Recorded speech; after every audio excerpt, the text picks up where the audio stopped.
ஏற்கனவே பல முறை சொல்லிட்டான், எங்களை நீங்கள் ஒப்பிட்டு பேச வேண்டாம். எங்களை ஒப்பிட்டு 110 தொகுதியில் நின்றவங்க இன்னைக்கு நாங்கள் 28 தொகுதியில் நிற்கிறோம். எங்களுக்கு எவ்வளவு வேதனை இருக்கும், அவங்களுக்கு கூட ஒப்பிட்டு பேசல. நம்ம தோழமையோடு மக்களுக்காக இருக்கும், மக்களை சந்திக்க போறோம். 210 தொகுதிக்கு மேல் வெற்றி பெற போறோம். 28 சட்டமன்ற தொகுதியும் வெல்ல வேண்டும். அப்படிதான் நாங்கள் வேட்பாளர் இருப்போம். எத்தனை முனை போட்டிகள் வந்தாலும் தமிழ்நாட்டில் நலத்திட்டங்கள், சமூக நல பணிகள், இந்த 5 ஆண்டுகளுடைய ஆட்சி தான் பேச போகுது. அதுவும் இல்லாமல் எங்கள் தலைவர் ராகுல் காந்தி உடைய பிரச்சாரம் பெரிய அளவில் தமிழ்நாட்டு மக்கள்ல வரவேற்பை பெற போகிறது. ஆகவே இந்த கூட்டணி தான் தமிழ்நாட்டு மக்களை பாதுகாக்கணும். பல முறை சொல்லிட்டேன். அவங்க என்னவோ கனவுல இருக்காங்க, ஏதாவது வாக்குறுதிகளை கொடுத்து ஏதாவது செய்து மாயாஜாலங்கள் செய்து வெற்றி பெறலாமான். எந்த மாயாஜாலம் செய்தாலும், எந்த மோடி மஸ்தான் வித்தை செய்தாலும் தமிழ்நாட்டில் எங்களுடைய கூட்டணி, திமுக தலைமையில் கூட்டணி தான் 210 தொகுதிக்கு மேல் வெற்றி பெறும்.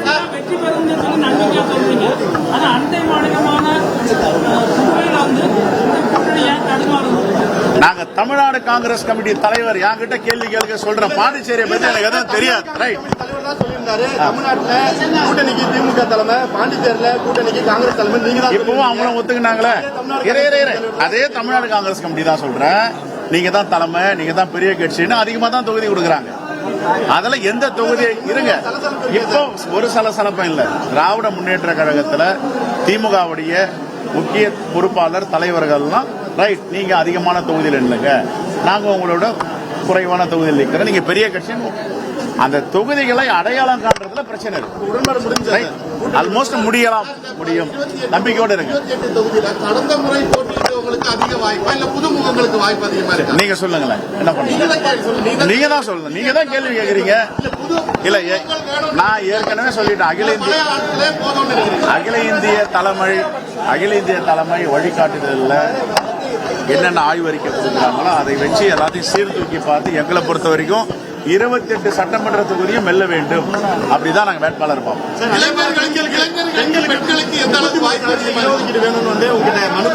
கண்டிப்பா அதிக அளவில் பெண்கள் போட்டியிடுவார்கள். நிறைவேற்றுவதற்கு முயற்சி செய்கிறோம். நிறைவேற்றுவதற்கு வாய்ப்பு இருக்கு. அவங்களுக்கு செய்யாம மேரேஜ் பண்ணோம். எங்க கட்சியுடைய தலைவி அன்னை சோனியா காந்தியை ஒரு உலகம் போற்றக்கூடிய ஒரு பெண்மணி தான். ராகுல் காந்தி தொடர்ச்சியா வழக்கமான தேர்தல் காலங்களும் முன்னதாகவே இங்க தேர்தல் பிரச்சாரத்துக்கு வருவாங்க. ஆனா இந்த தேர்தலை பொறுத்தளவில் இன்னமும் ராகுல் காந்தியோ, சோனியா காந்தியோ, இல்ல பிரியங்கா காந்தியோ இன்னும் வராத ஒரு சூழல் இருக்கு.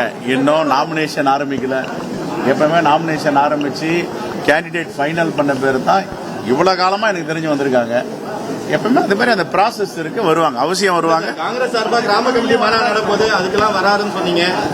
இல்லங்க, இந்த இப்போ நாங்க ஏற்கனவே திட்டமிட்டோம். இந்த SOPன்னு ஒன்று வந்திருக்குல்ல, கரூர் இன்சிடென்ட்டுக்கு அப்புறம் அதுல என்ன சொன்னாங்க, 15 நாட்களுக்கு முன்பாக நீங்கள் அனுமதி வாங்கணும். நாங்க ஒரு வாரத்துக்கு முன்பாக கேட்டோம். காவல்துறை சொன்னாங்க SOP எல்லாருக்கும் ஒரே யூனிஃபார்மா தான் நாங்க பாக்குறோம். அதனால நாங்க அந்த கூட்டம் தடைபட்டு இருக்கிறது. மீண்டும் நடத்தும். இப்ப நடத்த போறோம். இல்ல SOP கோட் ஆஃப் கான்டக்ட்லயும் இருக்கும். 5000 பேருக்கு மேல வந்தாங்கன்னா SOP இருக்கு. திமுக அதிமுக கம்யூனிஸ்ட் உள்ளிட்ட கட்சிகள் அழுத்தம் கொடுக்குறாங்க. கூட்டணி அடிமை கூட்டணி தமிழிசை சவுந்தரராஜன் விமர்சனம் பண்ணிருக்காங்க. எது ஏன் அடிமை கூட்டணி? டெல்லிக்கு இருங்க. நீங்க தான் கேள்வி கேட்டீங்க. டெல்லிக்கு இன்னைக்கு போறாரு, பல முறை போயிட்டாருன்னு. திராவிட முன்னேற்ற கழகம் தலைவர் இந்த கூட்டணி முடிக்க டெல்லிக்கு போனாரா? டெல்லிக்கு சென்று ராகுல சந்திச்சாங்க கேள்வி சார். அது டெய்லி பார்லிமெண்ட்ல சந்திச்சிட்டு இருக்காங்க சார். கூட்டணி பேசுவா போனாங்க இல்லையா? நேற்று கூட தமிழிசை தங்கப்பாண்டியன் ரொம்ப நேரம் நடந்து பேசிட்டு வந்திருந்தா பத்திரிகையில பாக்குறோம், தொலைக்காட்சியில பாக்குறோம். அதனால கூட்டணி பேச போனாங்க.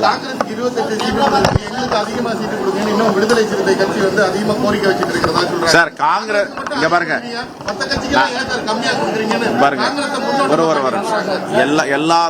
எல்லா தோழமை கட்சிகளுக்கும் அவங்களுக்கு கேட்பதற்கு உரிமை இருக்கு, கொடுப்பதற்கு மனம் இருக்கு. மாண்புமிகு முதலமைச்சருக்கு. ஆனா காங்கிரஸை கம்பேர் பண்ணி கேட்க வேண்டாம்.